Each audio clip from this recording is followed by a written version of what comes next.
Hi guys, welcome to my channel. Today's video is going to be all about my review of the Hearth Magic Family Learning Guide for Anne of Green Gables. If you're new to my channel, hi, my name's Nicole.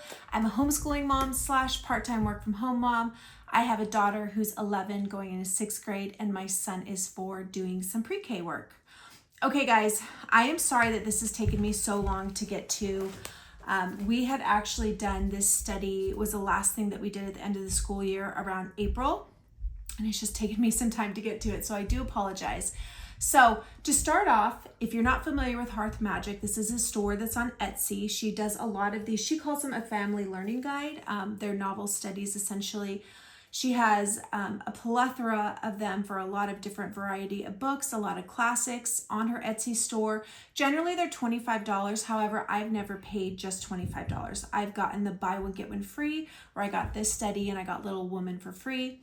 I've also purchased a few where I paid only $10. So she constantly has sales on there. So if $25 does feel a little steep for you, just be on the lookout for those. Now, this is chocked full of art projects, craft projects, recipes, discussions, vocabulary. You've got copy work.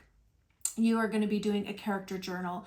There is so much involved in this. She has extension activities that go off of what you learned in that particular chapter. Like there's a lot. So I would recommend not expecting to do everything because it just won't happen. I tried to do everything and I feel like I burnt us out. We probably got 2/3 of the way through this and then it just kind of fizzled out, partly because towards the end we were listening to the audio while we were in the car, because we were in the car for a half an hour to an hour a day running around to activities, so we got a lot of it done. So by the time we came back, we had already passed a lot of the questions and activities. They were no longer really relevant because we'd read so far ahead. So that kind of was an issue. I think what I'm going to do moving forward is I'm going to pick exactly what I want to do. So in here, I'm going to flip the camera around and show you, but I had already left off a lot of recipes and a lot of art projects that I knew were just beyond my scope of abilities or what I was comfortable with. There still are some in here, but I think that next time, knowing this, I would know more specifically what I would want to include and what I wouldn't want to include, because I think there is something to be said about too much of a good thing. But that's what's so amazing about this, is there's so many wonderful things to pick from. You will not be bored and you will have a very nourishing and delightful study using this, or at least my daughter and I did. So the other thing that was really awesome about this that I wasn't really sure what to expect was the book itself. My daughter actually really enjoyed this book, and I honestly didn't know if she would. I had never read it. I had obviously watched the 80s shows. My daughter had with me too several times. We loved those, but I was so pleasantly surprised at how wonderful this book actually was for her in 5th grade. So I would definitely recommend this book. Whether or not you use this study, it is awesome. I also really did enjoy the audiobook as well, which we listened to more towards the end. All right, so now I'm going to flip the camera around and show you inside. All right, guys, so let's dive into this family learning guide. I believe the author painted this. She's a really good artist. You'll see her stuff throughout. Okay, so she gives you an overview of each chapter, all of the activities that you're going to be doing. And as you can see, there's quite a lot. So in the beginning, I was good at checking it off, and then I just kind of lost track. Okay, so she has used a main lesson book, which is similar to a Waldorf style. There also is some Charlotte Mason mixed in here. So this was what I got for the main lesson journal. She suggested that you have it looked like about 60 pages on extra good quality drawing and painting. So a mixed media journal. So I had originally gotten this Canson one. It was a little bit smaller, so I went ahead and got the larger one. This is a mixed media. This is great for all sorts of art mediums. So we ended up getting this and using this throughout as our main lesson book. Okay, and then included, you do a character journal, which is included in your lesson book. Then she talks about the different film or TV series that include Anne of Green Gables. Our absolute favorite that we've watched a million times is this 1985 version. I absolutely love it with Sullivan Entertainment. I'm sure a lot of you guys have seen that one. So how it goes every chapter is that she'll give you a little quote up here, and then she'll list all the activities. She'll, here you're going to work in your character journal, and the extension will be learning about the setting. So in this particular case, she gives you some information on the setting of Prince Edward Island. She always gives you discussion questions, and she always gives you vocabulary questions. So I actually added on to Prince Edward Island and added a bunch of different videos and things to look at for Prince Edward Island. But I really liked this, and I liked doing it in the beginning to help my daughter really visualize where it was. Now, for discussion questions and vocabulary, these discussion questions are not your traditional reading comprehension. I really like them. Like, how are Rachel's unique attributes a blessing and a curse to those around her? Would you appreciate having Rachel as a neighbor? Why do the Cuthberts want to adopt a boy? And then she has several different vocabulary. Now, what I found quickly is that I would first start writing the page and the paragraph I would find as I was reading aloud. And I originally had her do all of these words, and I would add words as I found them as we were reading that I wanted her to do. And what I would do is I would have her write the sentence that this word was in, and then I would ask her, based on that sentence, what did she think it meant? And then we would look it up. And then she would write the definition. She would write a sentence in her own words using that definition, and then some synonyms and antonyms. So let me show you an example of the vocabulary in here. Okay, so this is kind of how we started. So you'll see she has this definition. She would write synonyms, antonyms, and a sentence in her own words. And so I was having her do this throughout.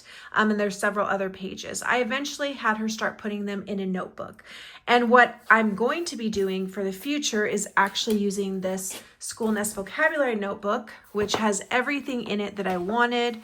They break down the definition in your own words. You can draw, use it in a sentence, copy work, synonyms, antonyms, examples, non-examples, word study. So this has everything. So if you really are interested in doing vocabulary from book studies, I would highly suggest getting one of her vocabulary notebooks from School Nest. It was really perfect.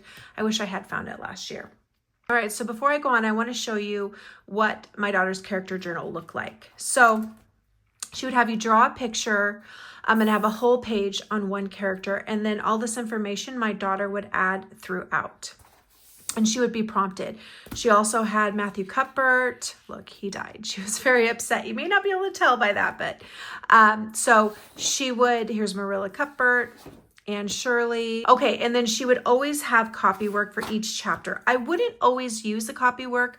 Sometimes I would find my own copy work if it was in a sentence with good vocabulary, or if there was a sentence that really stuck out for me, but sometimes I would, and I would have her color it if she wanted. Okay, so then here's chapter 2. Again, you have a quote here. She lists the activities for you to do. Add Matthew and Anne to your character journal. Look for blossoms. Draw with chalk pastels. Make farmhouse BLTs. And then as you listen to this chapter, have your children keep a list of the adjectives that are used to describe and refer to this list as you draw or paint in her character journal.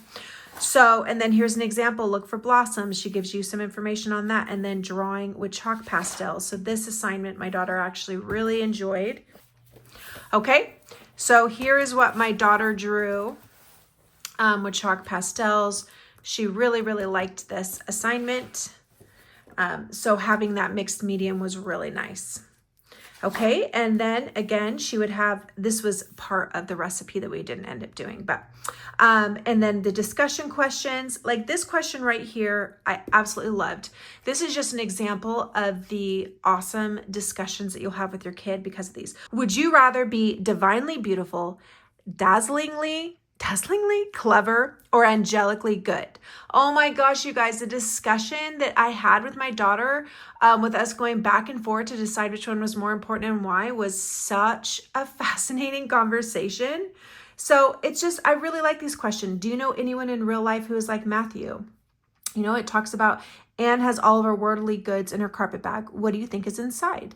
The bane of Anne's existence is her bright red hair. Do you have anything about your appearance that bothers you like Anne's hair? Just so cool.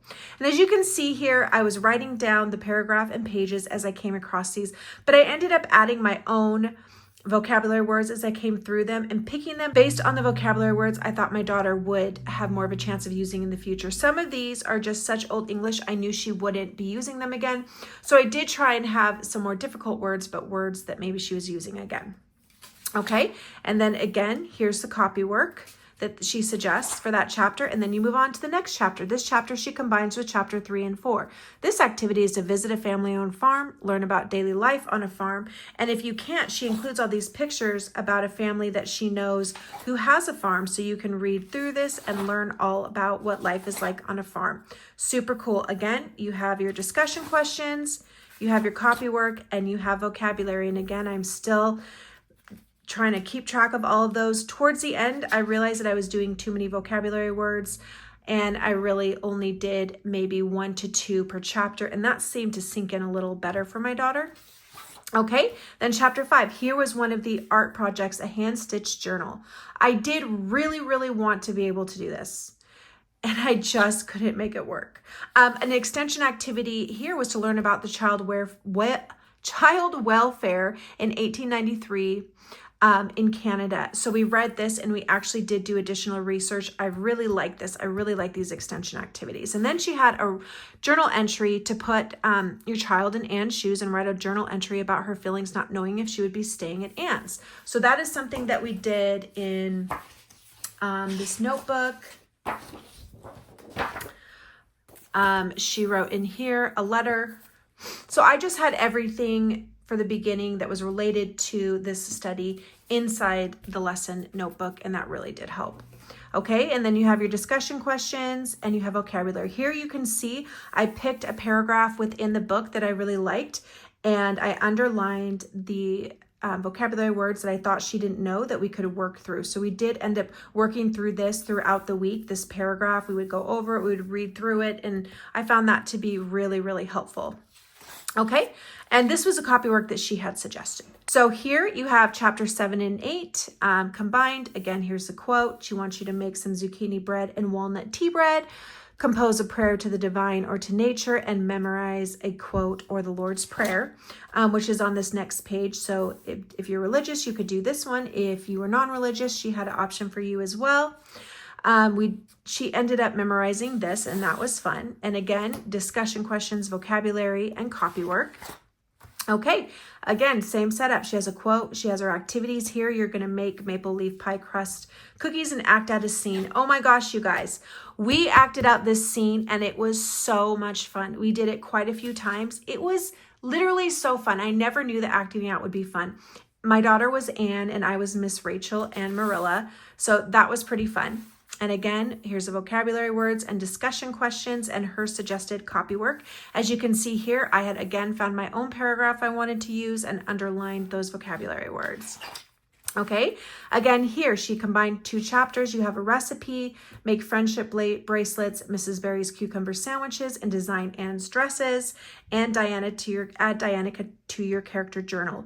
Now, as you can see, there's so much additional stuff. She even has a suggestion for a book. So there just is so much. Here is some copy work. And for that dress, she gave you this cutout that my daughter copy and pasted into here. And then she just colored all the dresses, designing them for Anne. So that was a fun activity. Here she lists your activities: make fairy dolls, learn about cotton leaf fairies. We actually made these wood peg dolls. I cannot find them anywhere. My daughter made like 6 or 7 of them. We printed this on cardstock and glued these wings to the back of them. My son even made them. That was really fun.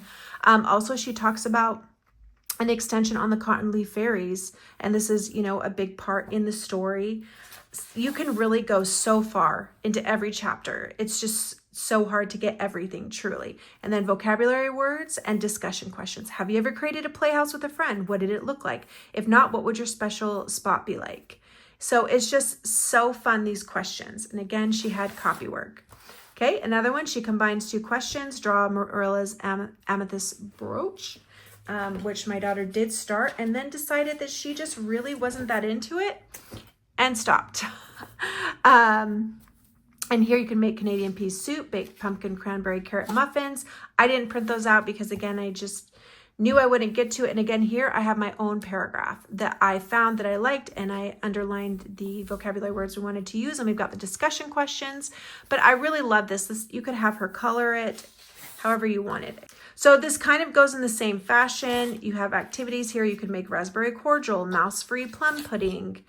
Again, discussion questions, vocabulary, and then make bookmarks for your friends. This was a really fun one. So we printed these off, and my daughter colored these, and we got them laminated. So she really likes these. She didn't end up giving them all to her friends because she honestly uses them all the time. So I had to beg to let her me show you these in this video. Okay, so, and then you could make lemon pound cake. And then here's an extension. Marilla believes if women were allowed to vote, we would soon see blessed change. So this was a really great extension activity where we're going to learn about some of the key figures in the fight for vote for women.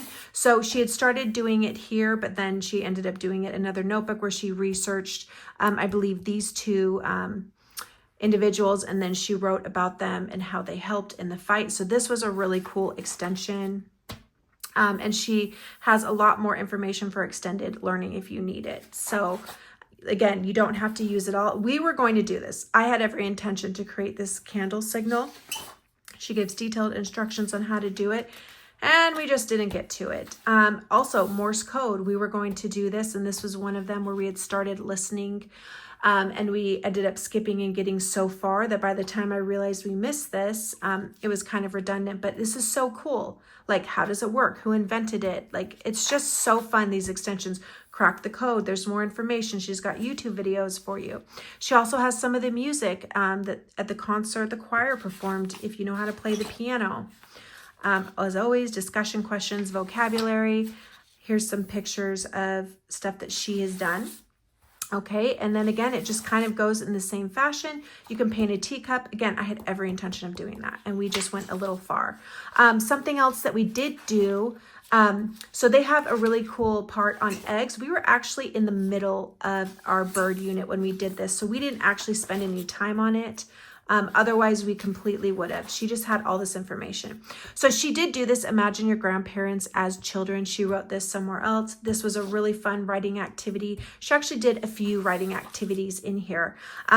Here she had to research historical fashion, the famous puff sleeves. That was really fun. And here she wrote a composition inspired by a special place in nature.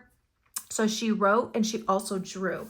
So her special place in nature was, let me find that, was the ocean. So she drew this. This was her third iteration of it, and she didn't end up coloring it. But, and then she wrote about it. So that was a really fun part. Again, discussion questions, vocabulary. She did do a portrait of herself. I cannot find that anywhere for the life of me. This is why I should have done it sooner. Oh, and the Unfortunate Lily Maid. This was really fun. We did listen to the Lade of Shallow. We did listen to that, and we did do a Tennyson poetry recitation. We did this artist study. This was really cool. It's all just an extension of what you're learning. So cool. And she gave you some links. We did all of that. And again, let me see what else we did. I had wanted to do the flower crown. That was one of the things that we didn't get to, unfortunately, but she just has so much additional information. You could have gone down a rabbit hole with wildflowers. She gives you all these different wildflowers, and you can also paint these if you wanted to. And the last thing that we did here is so she did recite a poem. And so here, when you're finishing up, she's showing you some pictures of the real Green Gables. So then here she has a project where you can draw a special place for you. My daughter had already done that before, so we just went through the discussion questions.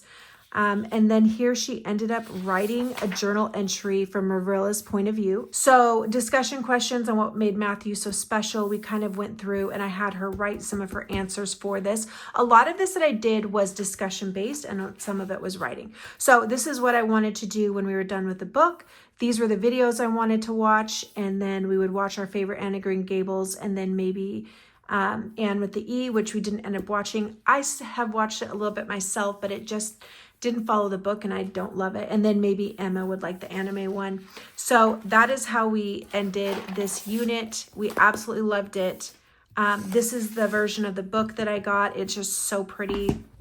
Again, Just such a good book. I was so surprised with how much my daughter was completely intrigued by this book.